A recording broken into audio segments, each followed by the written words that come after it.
नमस्कार दोस्तों, स्वागत है एक बार फिर से हमारे चैनल सनातन ज्ञान पे। दोस्तों, आज हम आपको भगवान शिव से जुड़ी कुछ खास पूजा विधियों के बारे में बताने जा रहे हैं। तो चलिए शुरू करते हैं। हमारे हिंदू सनातन धर्म में बहुत से देवी देवता की पूजा और आराधना की जाती है।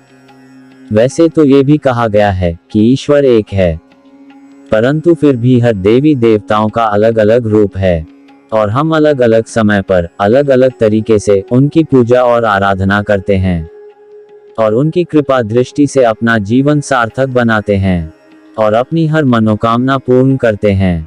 कहा जाता है कि भगवान भोलेनाथ बहुत ही भोले हैं, अतः इन्हें प्रसन्न करने के लिए कोई विशेष वस्तुओं की आवश्यकता नहीं होती, बल्कि जल और पुष्प के द्वारा ही इनको प्रसन्न किया जा सकता है। इनके जन्म का कहीं भी उल्लेख नहीं मिलता। कहा जाता है कि इनका प्राकट्य स्वयं ही हुआ था। इनकी तस्वीर की या मूर्ति की पूजा बहुत कम या ना के बराबर की जाती है। इनकी अधिकतर पूजा लोग शिवलिंग के रूप में करते हैं।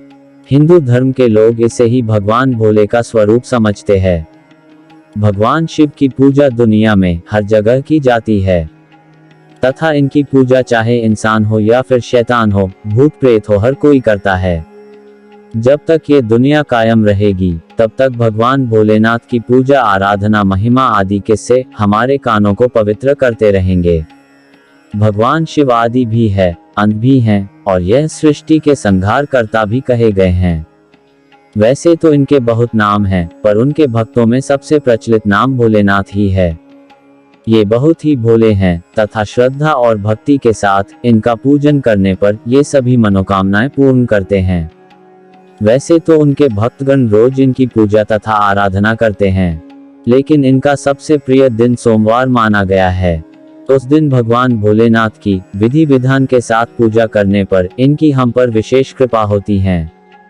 इन्होंने मानव जाति की रक्षा के लिए समुद्र मंथन में निकला हुआ विष भी पिया था। इनकी पूजा आराधना के लिए एक लोटा जल भी पर्याप्त है। भगवान भोलेनाथ की एक नियमानुसार पूजा करने से हर मनोरथ पूर्ण होते हैं। भगवान शंकर की पूजा करने के लिए हमें सुबह जल्दी उठना चाहिए और उसके बाद नित्य क्रिया से निवृत्त होकर नहा धोकर हमें पास के शिव मंदिर जाना चाहिए। उसके बाद इन विधियों से भगवान शंकर की पूजा और आराधना करनी चाहिए।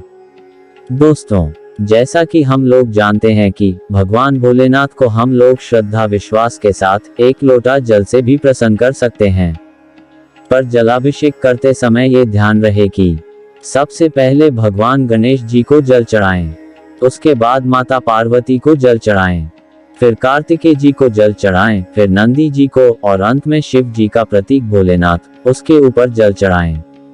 और जल चढ़ाते समय मन ही मन में ओम नमः शिवाय मंत्र का जाप करते रहें। उसके बाद पंचामृत चढ़ाएं। पंचामृत 5 चीजों से मिलकर बनता है। दूध, दही, घी, शक्कर और शहद। इन 5 चीजों को एक पात्र में मिलाकर रख लेते हैं। उसके बाद ठीक उसी तरह सबसे पहले गणेश भगवान, फिर पार्वती को, फिर कार्तिकेय जी को और फिर नंदी महाराज को, उसके बाद भगवान भोलेनाथ के ऊपर पंचामृत चढ़ाते हैं।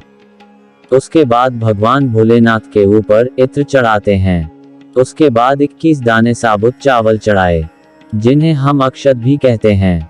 पंचामृत से स्नान कराने के बाद भगवान भोलेनाथ के सामने शुद्ध देसी घी का दीपक जलाएं और अपनी श्रद्धा के अनुसार अगरबत्ती लगाएं या धूप बत्ती लगाएं।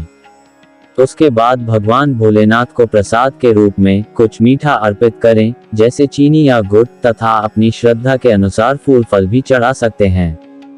ये सब करने के बाद जितनी देर हो सके वहां बैठकर मंत्र जाप करें और शिव चालीसा का पाठ करें या फिर तांडव स्तोत्र या फिर लिंगाष्टकम स्तोत्र का पाठ करें।